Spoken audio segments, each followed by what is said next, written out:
Well, welcome everyone. Good morning.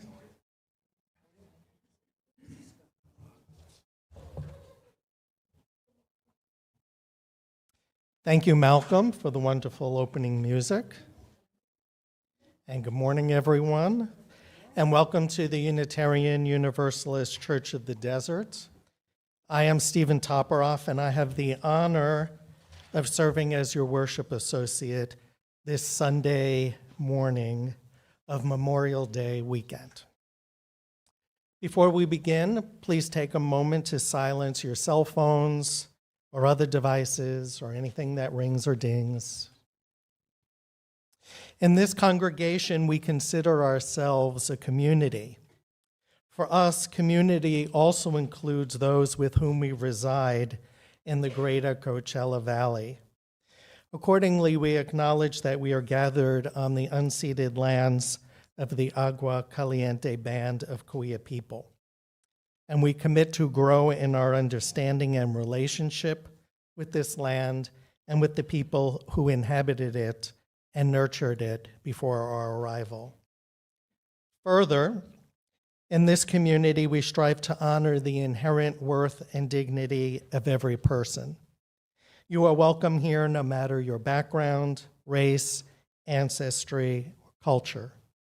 We welcome people of all sexual orientations and gender identities, of all ages and sizes, people of all economic statuses and professions, and of all physical and mental abilities.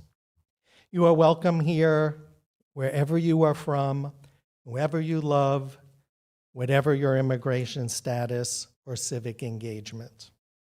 We welcome all those who will learn and grow with us and will commit together to embrace the rich and beautiful diversity of the world and to build a community centered in justice, compassion, and love. Okay. Well, again, we're glad you're here, and we'll get to know you better during coffee hour. Revian is going to ring our Tibetan bowl, followed by our music for centering.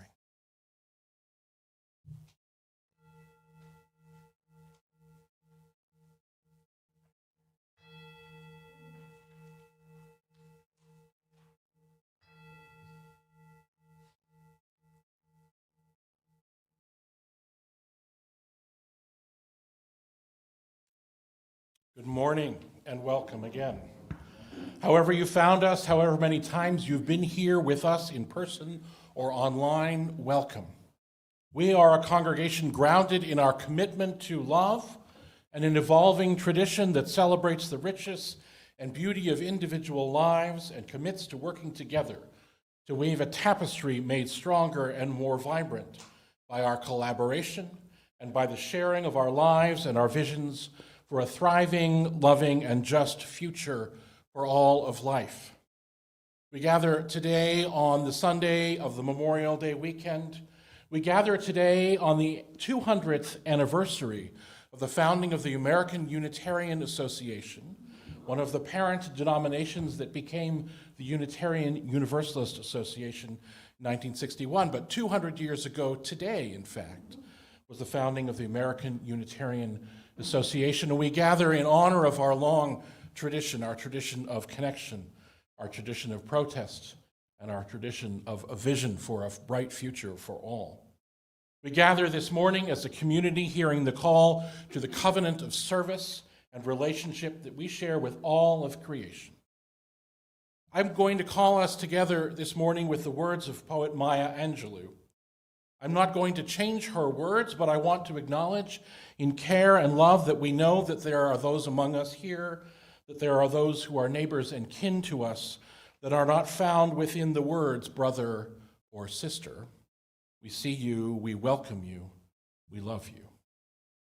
Maya Angelou says, in our joy, we think we hear a whisper. At first, it is too soft, then only half heard. We listen carefully as it gathers strength. We hear a sweetness. The word is peace. It is loud now, louder than the explosion of bombs. We tremble at the sound. We are thrilled by its presence. It is what we have hungered for, not just the absence of war, but true peace, a harmony of spirit, and comfort of courtesies, security for our beloveds and their beloveds. We, angels and mortals, believers and non-believers, look heavenward and speak the word aloud, peace. We look at each other, then into ourselves, and we say, without shyness or apology or hesitation, peace, my brother, peace, my sister, peace, my soul. Let's worship together today. We're going to greet this beautiful morning by raising our voices in song. The words are on the screen. Malcolm's going to play it through once, then we're going to sing it through twice, and then I'm splitting you into two parts. Please rise in body or in spirit.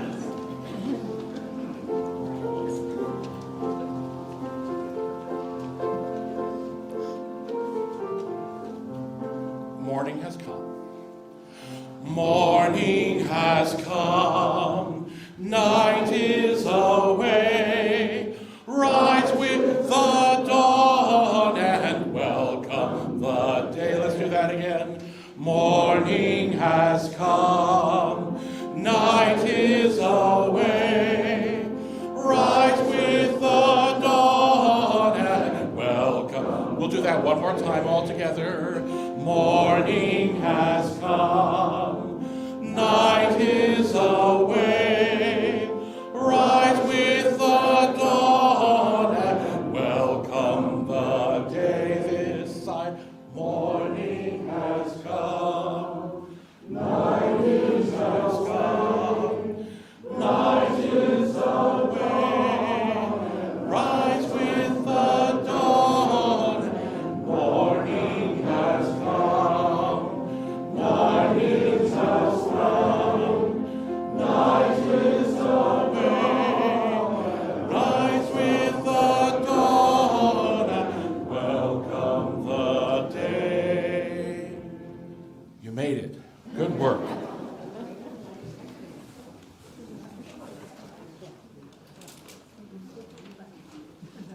And now Rev Ian is going to light her chalice. And as he does so, please read along the words that will appear on the screen. Hopefully. Yes. May love be the spirit of this church. May trust for truth be its sacrament, and service be its prayer. To dwell together in peace, to seek knowledge and freedom, and to help one another in fellowship. This is our aspiration.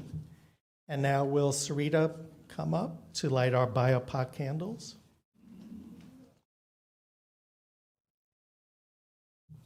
And as she does, please read along.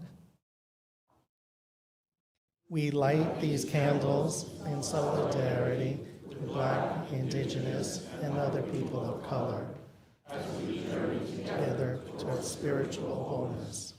May we, as a beloved community, work to dismantle racism and all forms of oppression.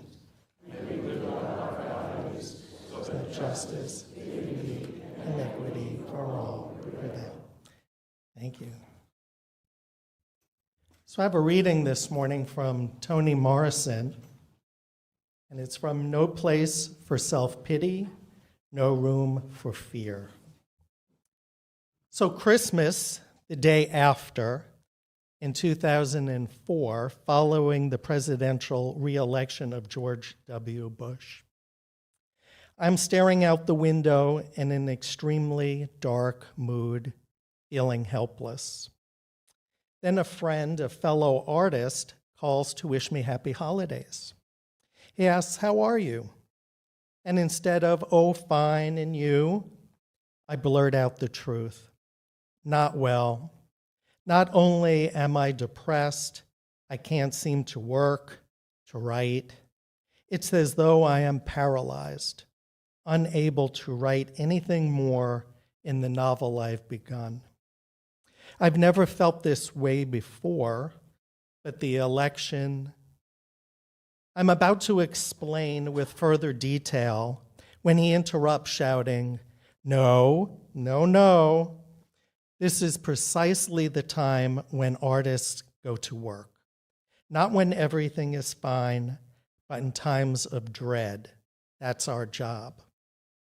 I felt foolish the rest of the morning, especially when I recalled the artists who had done their work in gulags, prison cells, hospital beds, who did their work while hounded, exiled, reviled, pilloried, and those who were executed. This is precisely the time when artists go to work. There is no time for despair, no place for self-pity, no need for silence, no room for fear. We speak, we write, we do language. That is how civilizations heal. I know the world is bruised and bleeding, and though it is important not to ignore its pain, it is also critical to refuse to succumb to its malevolence. Like failure, chaos contains information that can lead to knowledge, even wisdom, like art.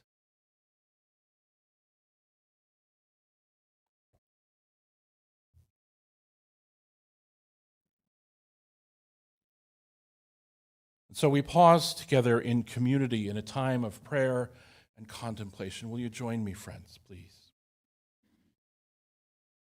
Spirit of life, we hold in our hearts today all those who are mourning, all those whose loved ones have been lost to war, to violence, to degradation, to fear, all of those around the world whose lives have been shattered by warfare, all those whose lives have been displaced by warfare, whose families have been broken apart.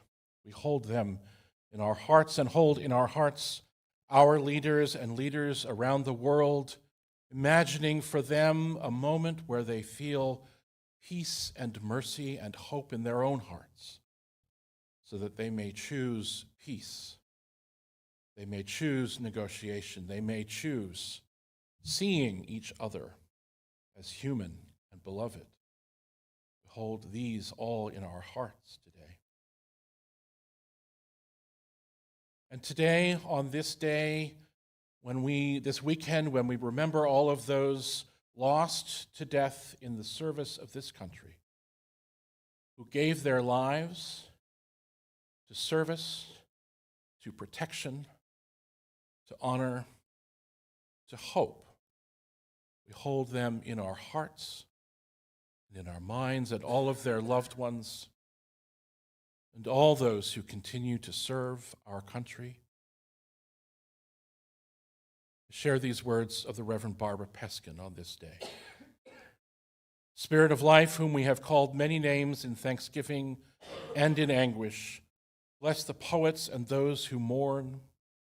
Send peace for the soldiers who did not make the wars, but whose lives were consumed by them. Like strong trees grow above graves far from home.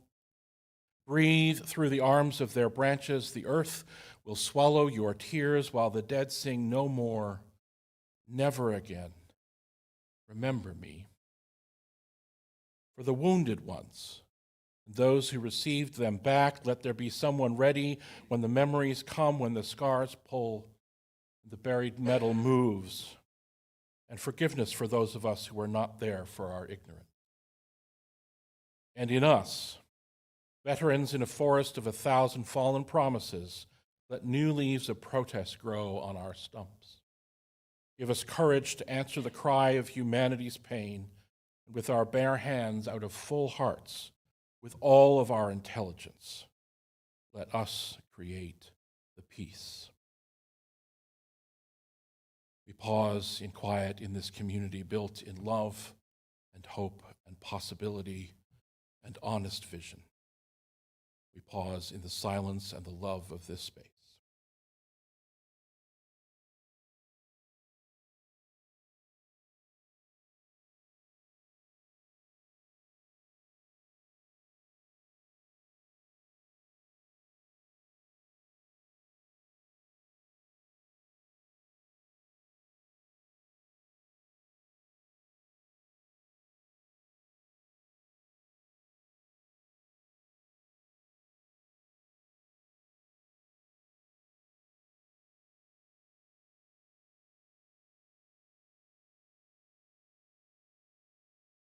May all beings know peace. May all beings know an end to suffering. May all beings know and share love. May it be so. My friends, with that peace in our hearts, we sing together Spirit of Life, Fuente de Amor.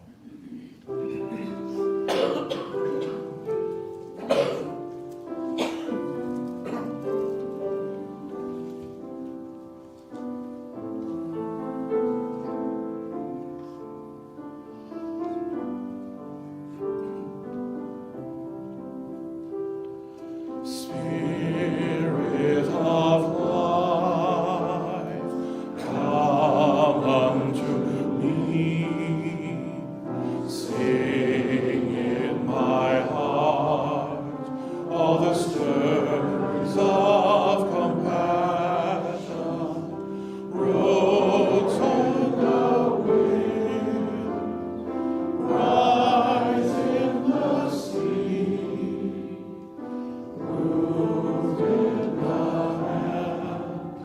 Giving life the shape of justice, roots hold me close, wings set me free.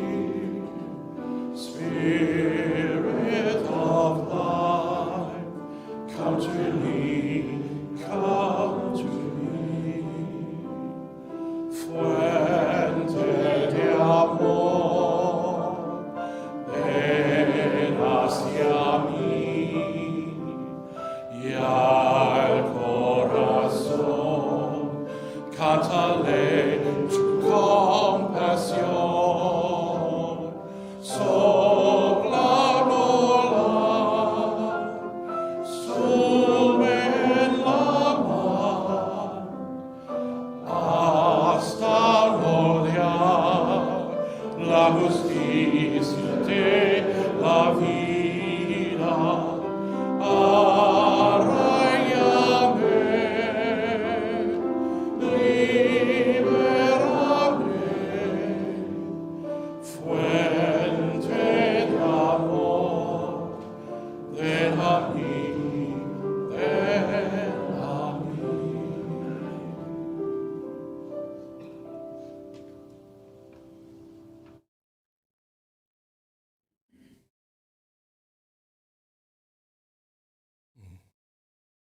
Singing with you, friends, is always healing. It's always been a healing thing for me, singing in groups. You know that. I've told you that often enough. And I want to start today with a memory that I have. I've talked with you quite often about the choir I conducted in Victoria, British Columbia, back in the last century. Mosaic was the name. It was. Mosaic was the name of the chorus. Mosaic called ourselves Victoria's Chorus of Lesbians, Gay Men, and Allies. It was the 1990s, and we were just beginning to expand our understanding of the breadth of the queer community at the time. It was December 1st, World AIDS Day, and communities had begun commemorating this day with what was called a Day Without Art.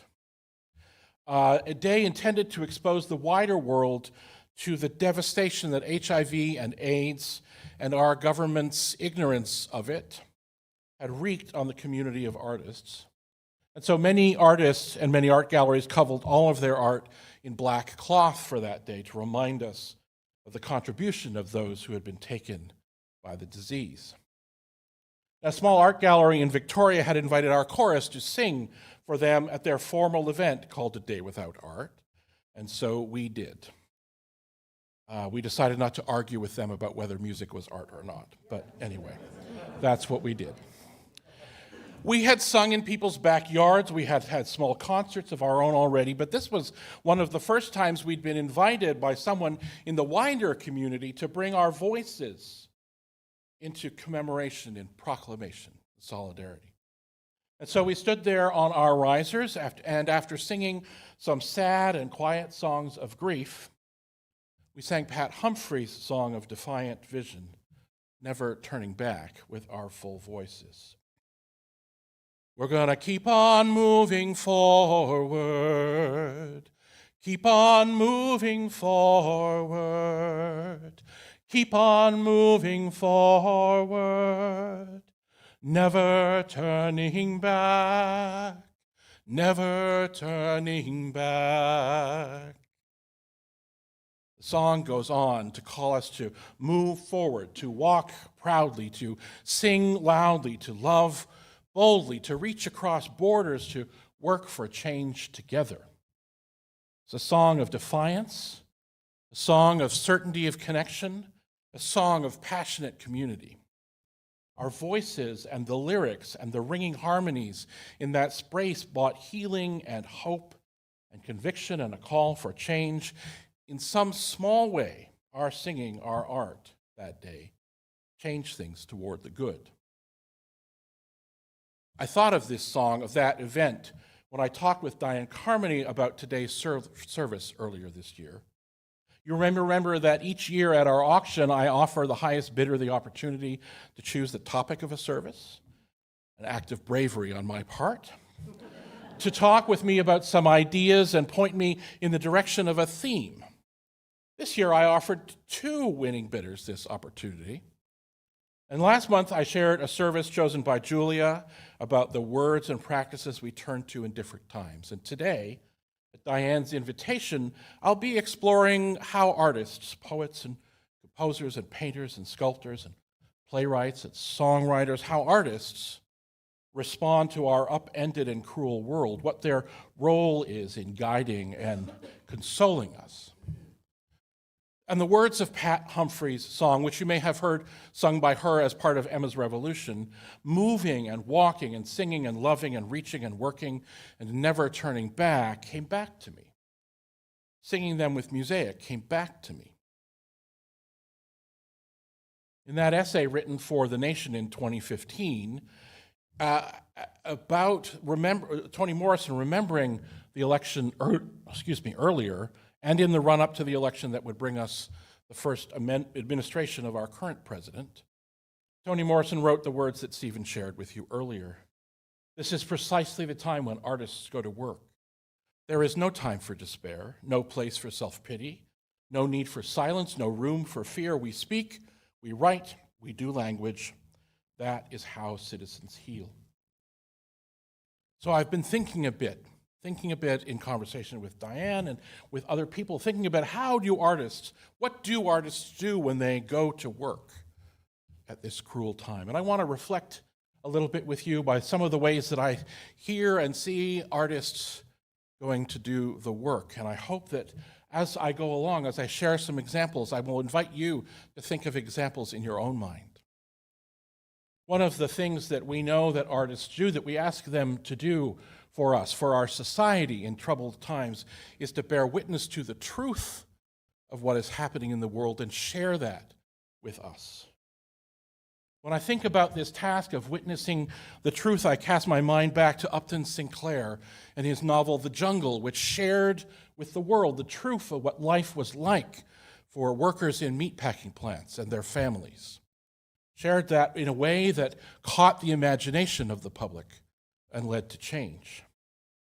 I think about that song that Malcolm played for us before the service, Where Have All the Flowers Gone, and the way that Pete Seeger and other folk singers of the era of the 50s and 60s invited us to pay attention to the impact of war on our world. When will they ever learn, he wrote. When will they ever learn? I think about Arthur Rothstein's 1936 photographs of the Dust Bowl. I think of the photographs shared by journalists around the world of the reality of what was happening in Vietnam and Cambodia and Korea during the wars in those times. I think about the art and the photography and the poetry shared by people in the Me Too movement, the Black Lives Matter movement, reminding us, showing us what was going on in our communities, telling the stories of what was happening to the people in our communities, witnessing to the truth of our reality, especially for those of us who lived far away from those realities or refused to see them. The artists in our world work when they hold the powerful to account for their behavior, when they critique. I think of the Union song, "Which Side Are You On, Boys? Which Side Are You On?" calling people to account for their behavior. Emma's Revolution, Pat Humphries is one member, Emma's Revolution didn't stop in the 90s. They have written new songs always in response to our world, and there is a new one now after our current president's dismissal and anger at the call of Episcopal Bishop Marianne Edgar Buddy for him to be merciful. And his response to that, and Emma's Revolution put out a song called "You Are Not God." Our artists help us remember the past. Remember who we were, who we are. Tell the stories of who we are, who we aspire to be. Think in your own encounter with art, with poetry, with music, with drama, with reading of novels, short stories, of television. Think of those times when you've been pulled in to see the reality of who our communities were, to find your own connection to your own past in the work of artists. I imagine you can think of many. Artists do their work and offer us a different perspective of the world. Sometimes they do this intentionally. Sometimes they do this because they have their own perspective. We think back to the art of the end of the European art of the end of the 19th century, beginning of the 20th century, those impressionist artists who painted beautiful nature paintings and lots of paintings of naked women. And then I think of an artist like Gustav Caillebout, whose art I saw at the Getty Museum on Friday.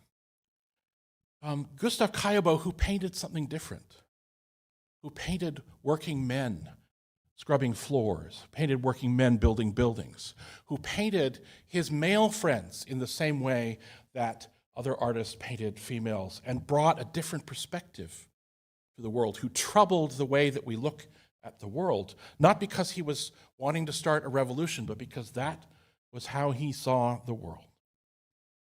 Artists can offer us a different perspective, tell a different story of how things were and are.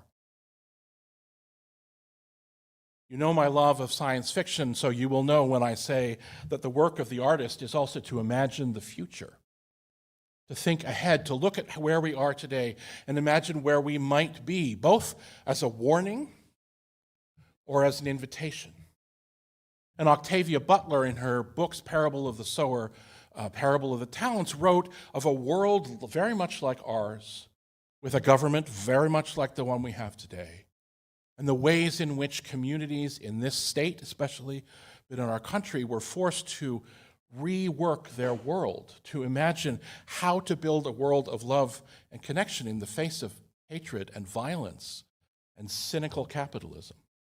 She imagined this world for us and put it in front of us so that we could think about it and wonder, how might we be in that time, or how might we resist that place?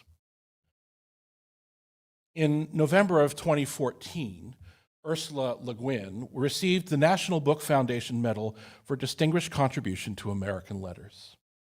And she used the opportunity of receiving this medal not to be overly graciously grateful to the publishing world, but to call them to task for how they were treating authors, as the executives of Amazon sat in front of her, called them to task for how they treated writers and artists. But she also said this: hard times are coming when we'll be wanting the voices of writers who can see alternatives to how we live now, can see through our fear-stricken society and its obsessive technologies to other ways of being, and even imagine real grounds for hope. We'll need writers who can remember freedom, poets, visionaries, realists of a larger reality. Realists of a larger reality. She continued, we live in capitalism. Its power seems inescapable. But then so did the divine right of kings. Any human power can be resisted and changed by human beings. Resistance and change often begin in art very often in our art, the art of words. It's not just words that can imagine possibility. Pete Seeger wrote about songs. He said, songs are sneaky things. They can sneak across borders, proliferate in prisons, penetrate hard shells. He wrote, I always believed the right song at the right moment could change history. Now, our artists, when facing us with all of that reality, can also offer us hope. I hold in my heart almost every day Maya Angelou's poem about peace, peace in our hearts, that hope for peace.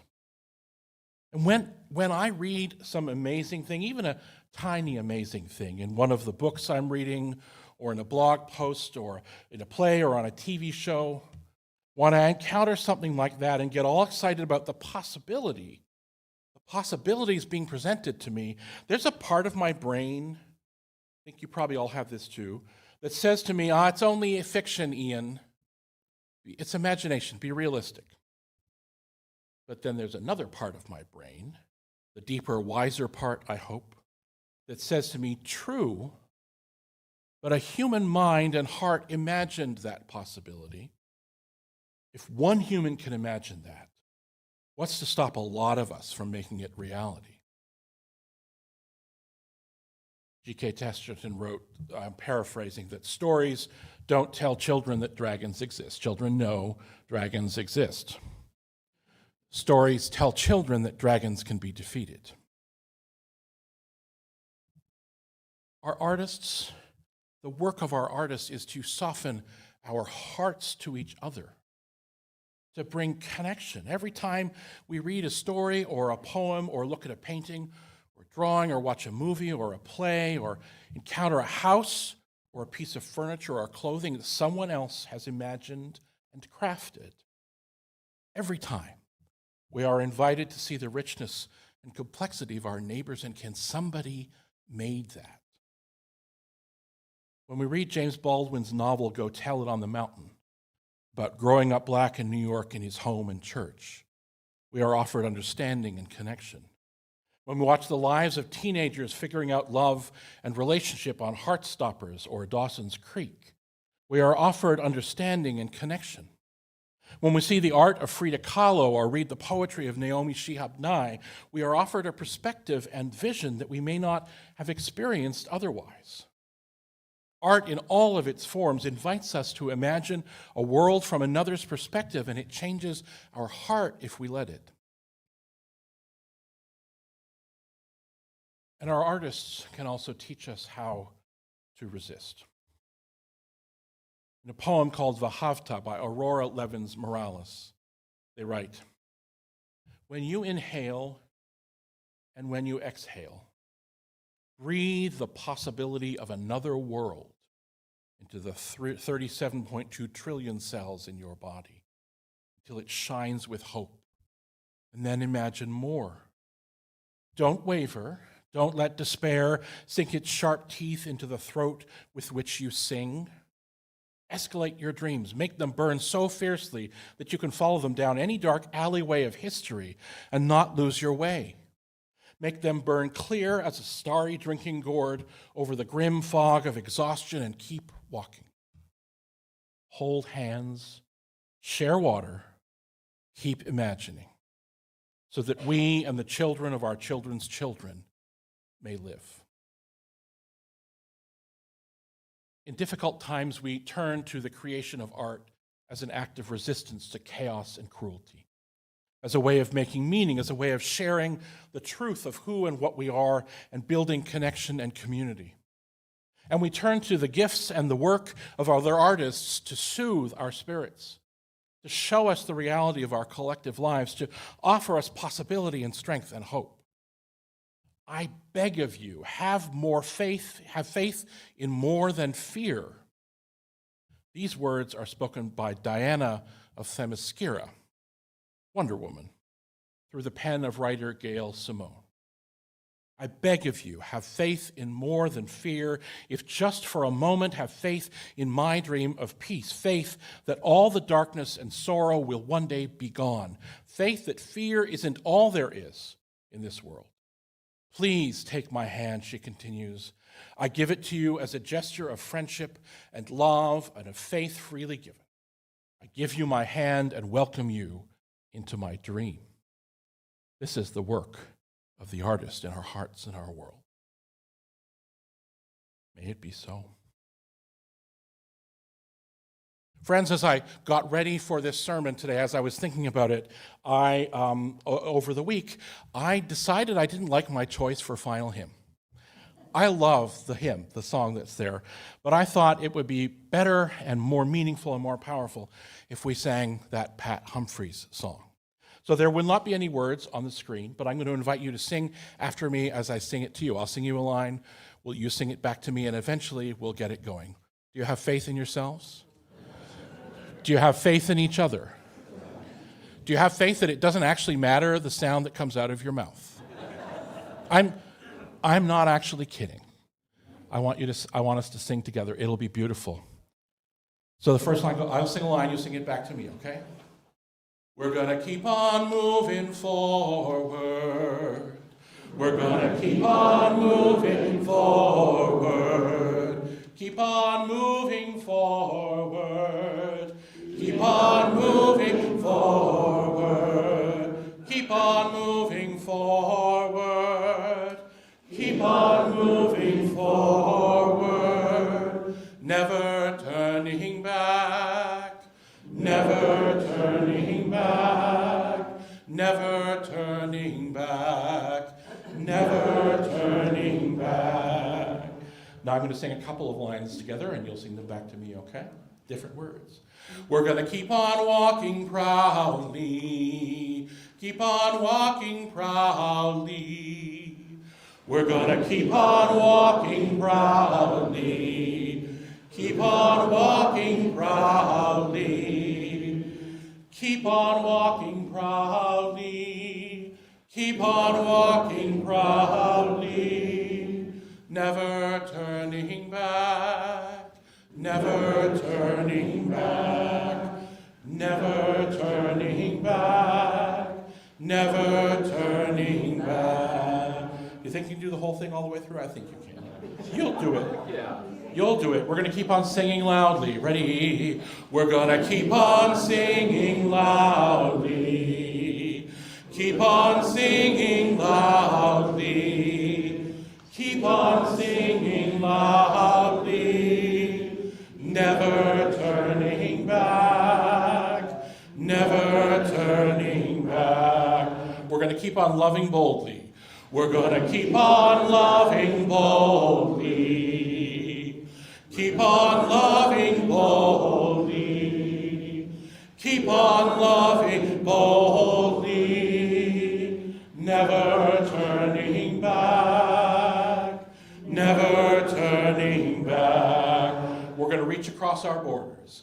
We're going to reach across our borders. Reach across our borders. Reach across our borders. Never turning back. Never turning back. Once more, we're going to work for a change together. We're going to work for change together.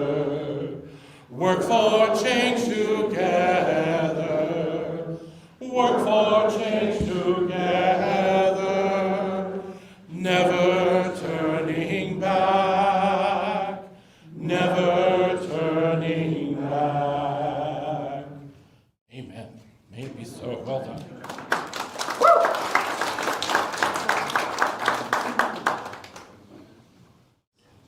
Well, thank you, Ravian, for that.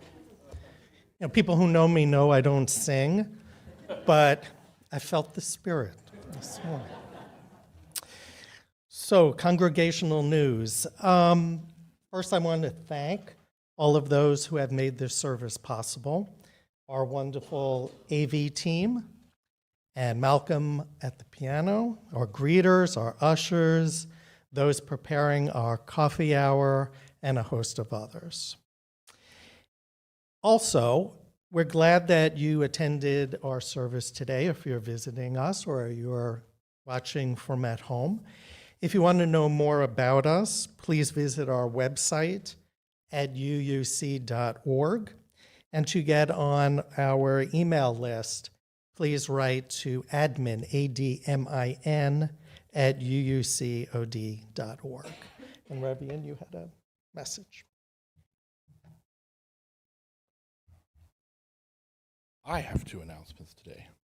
I want to invite you, if you're able, to join us at 4 o'clock on Tuesday, June 10th, as we welcome a speaker from the Agua Caliente Band of the Cahuilla Indians, who will present to us Cahuilla 101, an introduction to the people and traditions of the indigenous peoples of our valley home. This can be an important part of living, I hope, into our commitment to learn and build relationships. And so for more information, keep your eye on the newsletter. That's 4 p.m. here on Tuesday, June 10th. We are trying to figure out if we can stream it or record it, and I'll let you know about that more, but that was the time we could get at this point. So we are grateful for the band coming forward and doing this with us, and hope it's the beginning of more. I also want to invite you to wonder to yourself, do you have a question that you really want me to answer, that you want me to answer publicly, about theology, about social justice, about knitting, about Unitarian Universalism, about ministry? Now is the time. Every once in a while, I do an Ask Your Minister Anything service. Ask your AMA, ask your minister anything. Throughout the service on June 1st, that is next week, I will strive to answer your questions. You can submit a question to me ahead of time by filling out the online survey. There's a link in the newsletter you received, and there will be another one on Friday, or by sending me an email or writing it on paper and putting it in my mailbox in the office. You have very limited time. It needs to be in by Friday, okay? So if you have a question for me, submit a question. If there are no questions, who knows what I'll talk about next week. So please do. It's an opportunity for you to ask some questions, and we can answer them together. So I invite you to do that, please. Thank you.